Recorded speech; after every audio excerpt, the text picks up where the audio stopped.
안녕하십니까, 감사 스마일입니다. 8월 25일 또 새롭게 시작하는 8월의 네 번째 주, 마지막째 주 월요일 아침 방송 기쁘게 시작하겠습니다. 네, 아침 방송을 지금 18일 만에 하게 되었는데요. 많은 분들이 또 궁금해 하셨을 것 같아서 말씀을 드리면, 감사 스마일이 오른손 새끼손가락 쪽이 골절이 있어서 부득이하게 반기부스를 또 하게 됐고, 그러다 보니까 지난주에 이제 반기부스를 풀었는데 아직까지 완벽하게 회복한 건 아닙니다. 그래서 일단 아파 보니까 건강이 최고라는 생각도 갖게 되고요. 여러 가지로 많은 또 생각과 또 여러 가지 또 감스님들 덕분에 감사한 또 8월이었다는 말씀을 드리면서, 오늘 약간 좀 버벅거리더라도 이쁘게 좀 보아주시고요. 오늘 또 한번 이야기 드려볼 수 있도록 하겠습니다. 네, 준비되셨죠? 네, 오늘의 한 줄 명언은 멈추지 않는 이상 얼마나 천천히 가는지는 문제가 되지 않는다. 네, 공자님께서 이렇게 이야기를 해주셨는데, 감사 스마일이 주 6일 방송으로 거의 아시는 분들은 아시겠지만 4년 동안 쉬지 않고 달려왔는데, 본의 아니게 이제 오른손 손가락 때문에 지금 잠깐 멈췄지만, 중요한 거는 제가 완전 멈춘 것이 아니라 좀 천천히 갈 수 있도록 또 하늘에서 또 이런 시간을 또 주었다라고 저는 생각을 합니다. 당분간 제가 주 6일 방송을 꾸준히 못하더라도 이쁘게 좀 보아주시고, 아마 완전히 나은 9월 달까지, 9월 말까지, 추석 연휴 때까지는 제가 그래도 꾸준하게 지금 방송을 하려고 하지만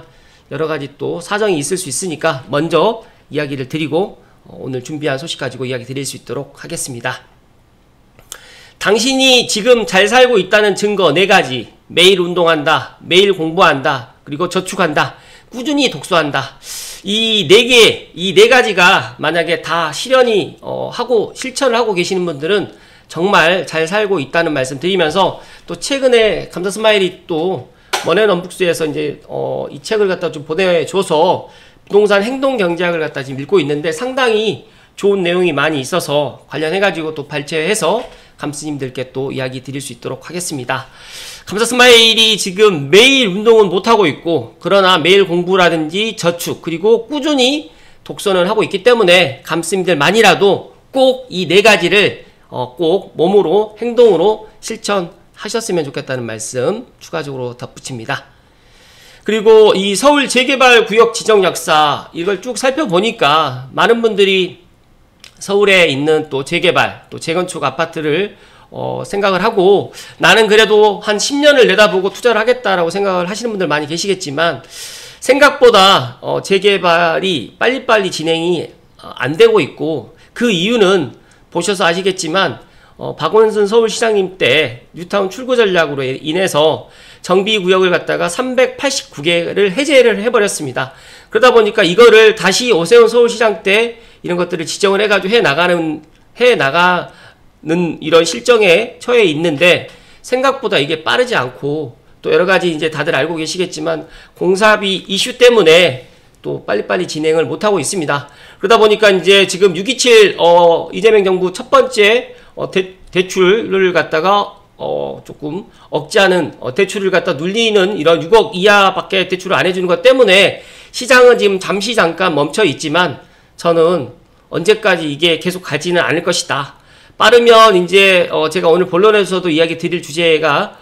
이제 이재명 정부에서 새로운 공급 대책을 8월 말 9월 초를 이야기를 하는데, 8월 말은 쉽지 않아 보이고 9월 초나 아무튼 9월 10일 전에 아마 이재명 정부의 공급 대책이 나올 건데, 저는 이재명 정부의 공급 대책이 나오기 전에 오히려 지금이 기라는 말씀을 제가 소신껏 이야기 드립니다.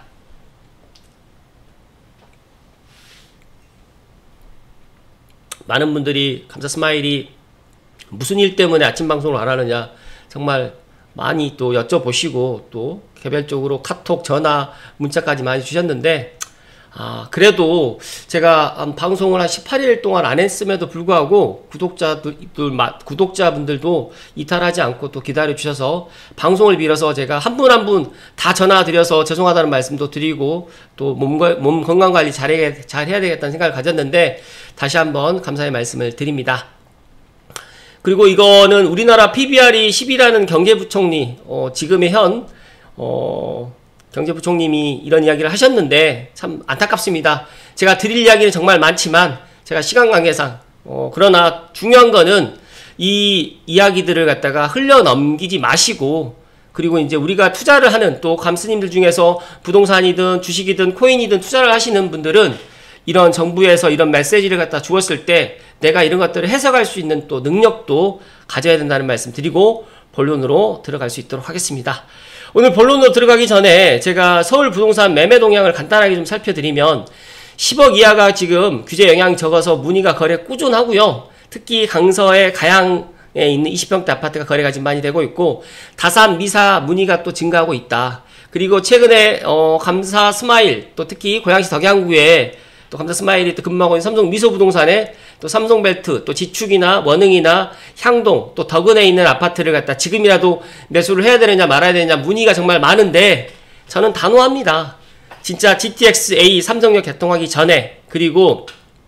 이재명 정부의 진짜 첫 번째 공급대책 나오기 전에 오히려 지금이 만약에 대출 여력이 되거나 내가 종잣돈이 있으신 분들은 꼭 지금 움직이셔야 된다는 말씀 드리면서 만약에 내가 공급대책을 보고 움직여야 되겠다라고 생각하시는 분들은 뭐 그래도 상관은 없지만 지금보다는 또 기회가 또 줄을 수밖에 없고 또 어떤 분들이 제가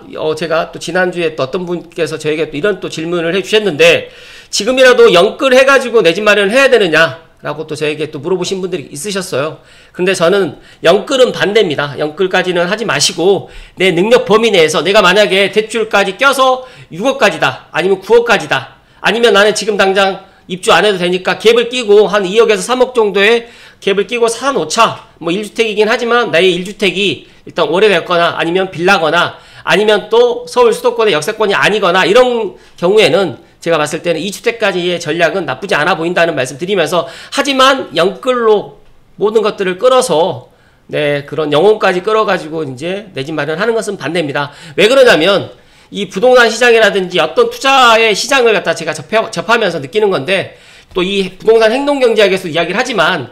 이게 이제 우상향을 하긴 하겠지만 그 타이밍이 빨리 올 수도 있고 또 늦게 올 수도 있기 때문에 그 기간을 갖다가 견디지 못하면 여러 가지로 힘든 상황이 펼쳐지기 때문에 영끌까지는 저는 반대한다는 말씀을 이야기 드립니다. 그리고 11억에 14억에 지금 은평의 녹본역이라든지 양천의 신월동 그 다음에 구성남 수지 신축의 문의가 거래가 확대되고 있고 15억 이상 같은 경우는 동대문구 청량리에 있는 주복 매물이 경쟁력이 있으면서 롯데캐슬 L65 신고가가 18억 9천에 그리고 한양수산이라든지 레미안 크래시티 매물이 지금 설산역 자이 분양가가 15억 수준으로 예상하다 보니까 이렇게 또 거래가 지금 되고 있다. 신길 뉴타운도 지금 다시 재개 움직임이 있다는 말씀 이런 이야기도 제가 전해드리는 이 이유는 잠실과 반포가 물론 움직여야지만 이런 것들이 확산될 수도 있겠지만 지금 중요한 거는 20억 이하의 시장, 15억 시장들 같은 경우에도 지금 움직이고 있고 지금 6.27 대책이 시행된 지 지금 2달, 7월, 8월 이 2달이 지나고 이제 3개월 차로 이제 접어들면서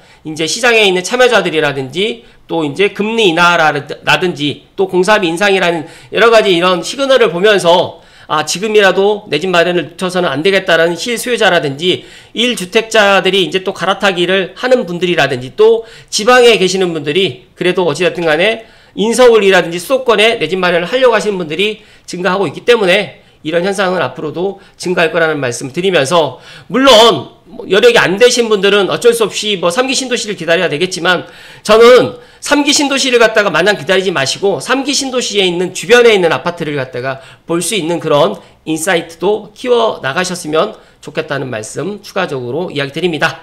또 오늘도 본론 이야기 드리기 전에 또 한 9분 정도를 또 서론으로 이야기 드렸지만 제가 서론으로 이야기 드리는 내용이 어떻게 보면 더 핵심적인 내용이 많기 때문에 감스님들만이라도 조금 빨리 움직이셨으면 좋겠다는 말씀 드립니다. 네, 수생투님의 블로그글 내 집 마련 지금이 적기 하반기 집값 더 오른다. 최근에 이제 감스님들 중에서 제 이야기를 듣고 작년 하반기 그리고 올 초에 내 집 마련 하셨던 분들께서 감사하다는 또 그런 이야기라든지 그리고 또 이제 장항 S1이라든지 또 여러 가지의 이제 창릉에 있는 아파트 또 창릉 천마을 포함해가지고 또 내년에 S3과 S4 블럭이 본청역 일정이 지금 나온 것 같아요. 내년 한 6월 정도로. 그러다 보니까 이제 그런 분들은 조금 이제 지금 집값이 이제 올라갈 거라는 그런 생각들이 또 팽배하다 보니까 또 기분이 또 좋으실 수도 있는데, 중요한 거는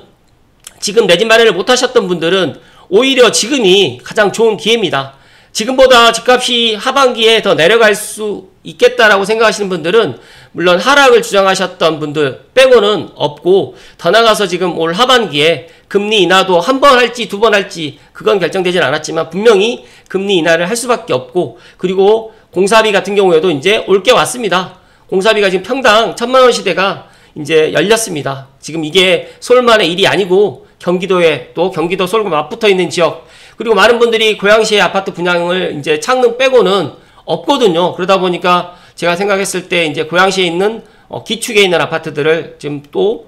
추석 명절 전, 그리고 이렇게 뜨거운 여름이다 보니까 여름휴가 갔다 오고 난 다음에 이제 올 가을에 이사철이 오게 되면 또 신혼부부들 또 결혼하시는 그런 수요들도 있다 보니까 지금의 그런 눌러있는 그런 시세보다는 분명히 올 하반기에는 가격이 올라갈 수밖에 없기 때문에 이런 것들도 잘 판단하시고, 많은 분들이 감자스마일이 이제 뭐 집값이 작년에도 그랬고 재작년에도 그랬고 남들 관심 받지 않을 때 사야 된다. 하지만 저도 이제 이 부동산 행동경제학에서 이 책을 읽다 보니까 그렇게 행동하는 게 정말 힘들다라는 그런 이야기를 갖다가 또 저자님께서 해주셨고, 저도 그런 것들을 제가 실제 부동산 현장에서 느끼고 있다 보니까 진짜 이런 건 힘들다. 하지만 중요한 거는 감수님들만이라도 이런 것들을 집값이 우상향한다라는 것들, 이 생각, 그리고 물가, 인플레이션 해지의 수단으로 해서 자산을 갖다가 소유하고 보유해야 된다는 이런 생각들의 믿음을 진짜 흔들리지 않기 위해서 꾸준하게 부동산 공부를 해 나가야 된다는 말씀 드리면서, 응답자들이 꼽은 상승 요인으로는 서울 수도권의 핵심 지역 아파트값이 회복될 수밖에 없고, 기준금리 추가 인하 가능성이라든지 정부의 규제 완화 기대감 등이 있었는데, 이는 그동안의 탄핵 정국이라든지 새 정부 출범 등으로 인해 가지고 혼란스러운 상황에 따른 관망세에 머물렀던 수요자들이 점차 지금 행동으로 옮길 채비를 하고 있다는 해석이 가능하다. 즉 다시 말해서 가격이 오르지 않고, 그리고 이제 경기도 지금 더 나빠지고 있는 상황이긴 하지만 기준금리라든지 그리고 지금 원화의 가치가 더 떨어질 수밖에 없는 그런 상황들을 알고 있다 보니까 오히려 주식이라든지 코인에서 돈을 벌으셨던 분들이 지금 부동산에다가 이런 것들을 갖다가 지금 옮겨놓은 그런 시점에 있다라는 이야기를 감사스마일 이야기 드리기 때문에, 여러 가지로 이런 것들을 남들보다도 조금 더 빨리 행동으로 옮기셨으면 좋겠다는 말씀 드리면서, 또 여기에서 분양가에 대한 우려 역시 커지고 있고, 그다음에 6월 철강 콘크리트 값도 오르고 있고, 그러다 보니까 이제 앞으로 분양가가 이제 다들 아시잖아요. 이제 서울에 있는 로또 아파트도 앞으로 이제 채권 입찰제를 도입을 할 예정이다 보니까 지금이 오히려 이제 가장 마지막 기회가 될 수밖에 없고, 청약으로 내 집 마련을 갖다 하는 게 이제 싸게 내 집 마련을 할 수 없는 그런 시기가 도래하고 있다. 그래서 제가 항상 이야기 드리는 게 있잖아요. 내가 기회가 왔다. 그리고 어떤 선택의 기로가 있었을 때는 내가 잘 능력이 안 되시는 분들은 그런 것들을 갖다 전문가들한테 또 이야기를 갖다 들어보고 의사결정하는데, 진짜 안 좋은 의견만 듣지 마시고 또 상대방의 좋은 의견도 또 들어보시면서 결정하시는 것도 상당히 좋다는 말씀을 드리면서, 올 하반기에 물론 아파트의 청약의 그런 시간도 있으실 거고, 그리고 또 내년에 또 청약을 갖다 하는 단지도 물론 있겠지만 이제 앞으로 분양가는 진짜 싸게 나오지 않는다는 말씀을 거듭거듭 강조해서 이야기 드리면서, 지금 6.27 대책 이후에 6주 만에 서울 아파트값 상승폭 오히려 커졌다라고 이야기하는데, 이거는 한 10주, 그러니까 지난주부터 지금 다시 서울 아파트 포함해가지고 수도권에 있는 아파트 가격이 조금씩 상승하고 있다라는 이야기를 팩트로 이야기 드립니다.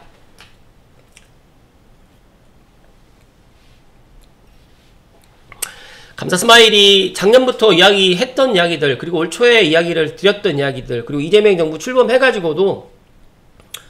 여러 가지로 이제 많은 분들께도 이야기 드렸지만, 이제 제가 최근에 이제 그 멤버십 회원분들께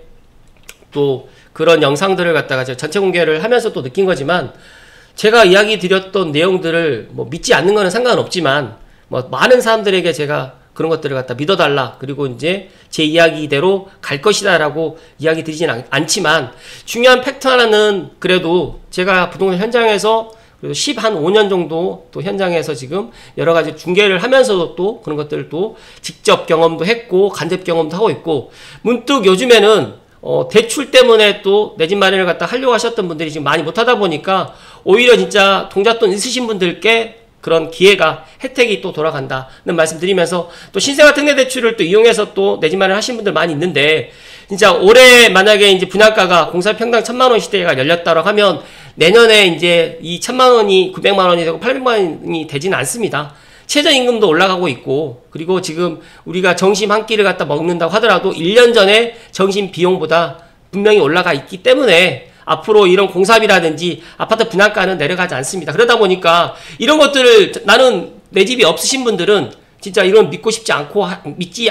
싶어 하지 않기 때문에 더 이런 내 집 마련 타이밍을 또 놓치는 거 아닌가, 또 그런 생각을 갖게 되고요. 앞으로 이제 이런 아파트를 짓는 데 있어가지고 예전에는 2년에서 2년 한 6개월 사이면 한 500세대, 1000세대 정도는 무난히 지었는데, 앞으로는 3년이 넘어갈 것 같고, 이제 여러 가지로 이제 뭐 안전이라든지 또 공기라든지 이런 예산비, 그 다음에 공사비가 증가되기 때문에 결국 가격으로 증가될 수밖에 없다는 말씀을 다시 한번 이야기 드리니까, 지금의 삼성벨트의 덕양구에는 6억에서 9억 사이, 그리고 만약에 5억대, 뭐 6억대가 있다라고 하시면 진짜 비싼 거 아니기 때문에 내 능력에 맞춰가지고 내 집 마련을 꼭 이번 공급대책 나오기 전에 하셔야 된다는 말씀 드리면서, 제가 이 9월 초 주택공급대책 나온다는 이야기를 지난주에 또 들으면서, 그래도 감사스마일이 한 18일 만에 지금 마침 방송 하는데, 이거 관련해가지고는 이야기를 꼭 해드려야 되겠다는 생각을 해서 이야기를 좀 드리면,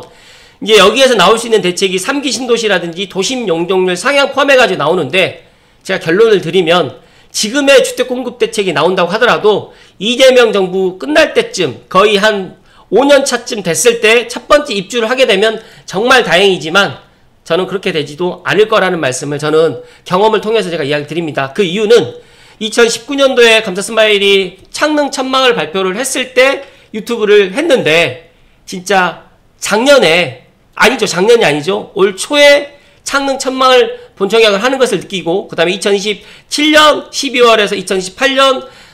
초로 해가지고 이제 입주하는 것을 보면서, 내년에 물론 창능에 S4블럭과 S3블럭, 그 다음에 S1블럭, 이 3개 블럭을 본청약을 하겠지만, 중요한 거는 28년이 아니라 29년에 입주를 하게 되는 거고, 30평대가 주가 아닌 20평대가 주다 보니까, 제가 생각했을 때 그런 정말 소수의 몇천 세대가 안 되는 그런 것들 물량을 갖다가 마냥 무주택으로 기다리는 것보다, 감사스마일이 서두에 이야기 드렸던 것처럼 3기 신도시 주변을 보시면서 내가 대출 여력이라든지 내 종잣돈을 활용해서, 아니면 내가 그게 안 된다고 하시면 나는 지금 당장 월세를 갖다 사시면서 종잣돈을 가지고 갭을 끼고 미리 2년, 3년, 4년 후를 대비하면서 서울과 맞붙어 있는 지역, 서울이 아니라고 하면 서울과 맞붙어 있는 지역을 꼭 내 집 마련을 하시면 좋을 것 같다는 말씀 드리면서, 공공주택 확대 방안을 거론하지만 저는 이 지분정립형이라든지 이 공유형이 만약에 나오게 되면 더더욱 이제 내게 아닌 그런 말 그대로 LH 거, 정부 거랑 이제 지분을 나누는 이런 아파트들이 더 많이 공급될 수밖에 없기 때문에 제 이야기에 꼭 귀를 기울이시고, 3기 신도시 용적률 상향이라든지 또 유부지를 갖다가 개발해 가지고 앞으로 도심 내에 일단 공급을 하겠다라는 이야기를 갖다 하겠지만, 저는 이게 실천되기가 상당히 어려울 거라는 말씀 드리면서, 물론 해 나가겠다라고는 계속적으로 이야기를 하겠지만, 저는 이게 지금의 서울 수도권의 주택 공급으로 실제로 실현되기는 어렵다는 이야기를 감사스마일에 정말 팩트로 정말 이야기 드리니까, 만약에 내가 1주택이 있는데 내가 여력이 되시는 분들은 오히려 서울 주변으로 해가지고 2주택까지는 포지션을 해 나가시면 좋을 것 같고, 그리고 저는 3주택 이상이신 분들은 죄송한 이야기지만 빨리 주택수를 갖다 줄이셔가지고, 내년에 분명히 이재명 정부에서는 다주택자들의 규제, 그리고 다주택자들을 세금으로 또 1주택자 포함해가지고 이제 이런 것들을 또 해 나가지 않을까, 저는 그렇게 생각을 갖고 있습니다. 물론 제 예상이 빗나갔으면 좋겠지만, 제 예상이 빗나가지 않을 거라는 말씀 드리면서, 감스님들만이라도 내 집 마련을 꼭 늦추서는 안 된다는 말씀을 마지막으로 이야기 드리면서 오늘 아침 방송 마칠 수 있도록 하겠습니다. 감사스마일은 그렇게 생각합니다. 제가 앞서서 이야기 드렸던 것처럼 멈추지 않는 이상 얼마나 천천히 가는지는 문제가 되지 않습니다. 감사스마일은 멈추고 싶지 않고, 물론 지금 본의 아니게 손이 다쳐서 아침 방송을 갖다가 못했지만, 중요한 거는 못하더라도 제가 계속적으로 부동산 관련해서 공부도 하고 있고, 그리고 많은 것들을 또 제가 또 듣고 있다 보니까 완벽하게 나으면 더 많은 것들을 이야기 드리겠지만, 완벽하게 지금 낫지 않은 이 시점에서도 제가 이야기 드릴 수 있는 거는 내 집 마련을 갖다 늦추지 마시라는 이야기를 다시 한번 이야기 드리면서, 특히 서울 수도권에 내 집 한 채나 두 채 있으신 분들은 팔지 마시고 좀 가져가셨으면 더 좋겠다는 말씀을 마지막으로 이야기 드리면서, 그렇다고 하면 뭐 빌라를 갖다 소유하고 계시는 분들은 빌라를 갖다가 팔려가지고 빌라를 갖다 매도하고 난 다음에 아파트를 갖다가 뭐 매수를 갖다 해야지라고 생각하시는 분도 계시겠지만, 저는 그러면 타이밍이 더 늦을 거라고 생각을 하기 때문에 오히려 먼저 내 능력에 맞춰서 내 집 마련을 갖다가 좀 서두르었으면 좋겠다는 말씀을 마지막으로 이야기 드립니다. 이번 한 주도 행복 가득하십시오. 고맙습니다.